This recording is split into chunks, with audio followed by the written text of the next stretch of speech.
markaynu u kacno sanadkan ardayda guud ahaan imtixaanka u fadhiisatay tirada guud waxay ahaayeen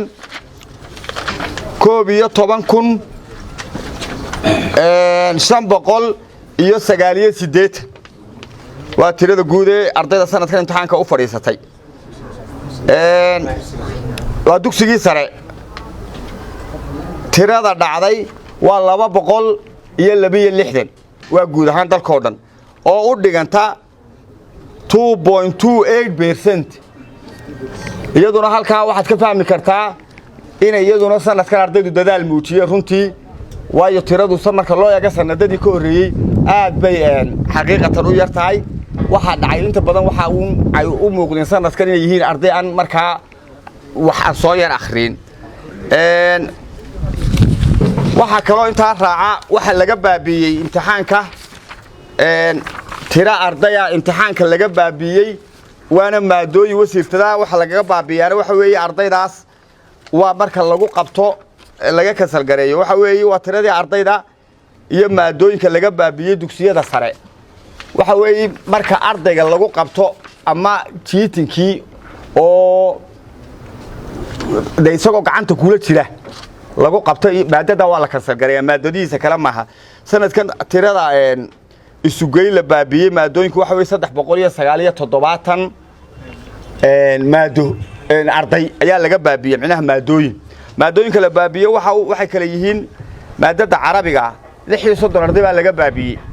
biology-ga 16 arday chemistry-ga 54 arday ingiriisi 1 3 arday ingiriisi 2 22 arday geography-ga 48 arday taariikh 4 arday diin 4 arday xisaab 20 xisaab 110 arday physics 13 arday Soomaali 49 halka waxa way ardaydaas micnaha kulkul waa laga baabiyay waa ardaygii ama isagoo buugii haysta lagu qabtay ama mobilkii lagu qabtay waxa runtii sanadkan aan aad iyo aad u amaanaya arday sanadkan imtixaanka gashay mudane wasiiriye mudane agaasime waxay ahaayeen arday runtii aad uga muuqday dadaal marka laga yar reebo mobilada yare ay suuqa madowhan meelaha u soo gashanay sharaabadii waxaan kaasa waxaan kale oo jecelahay halkan in iyadana ogeysiis waayo waxa weeye wasiirka iyo agaasimaha guud way noo soo khatimi doona wixii dardaaran wayna siin waxa jira imtixaankii soos ee ardayda ugu sareysa dugsiga dhexe ee faaro sorry kelmadda way ka cawdeen qoladaas iyo faaro arada inaga masax kelmadda soosta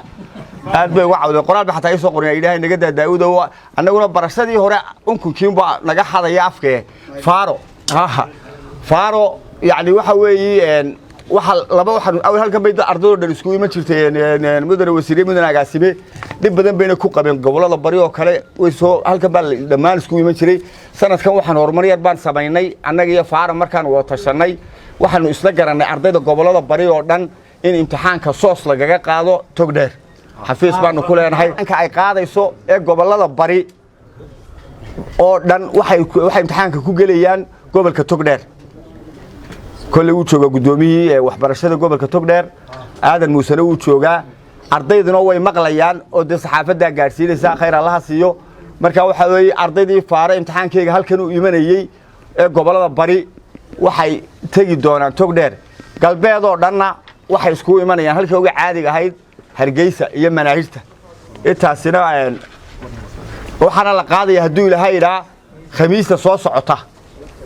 sidaas arday waliba gaaro waana gobol walba waa loo sheegay xafiiska imtixaanaadka iyo faaro ayaa u gudbinaya gobol walba tirada xaq u leh inay fadhiistaan waa tirada ugu sareysa iyo dhibcaha loo eegaya annaga soo saari doona aniga iyo faaro kadibna gobol walba waa la siin doona ilaa berrita haduu ilaahay sidaas taasina noqonaysa waxaan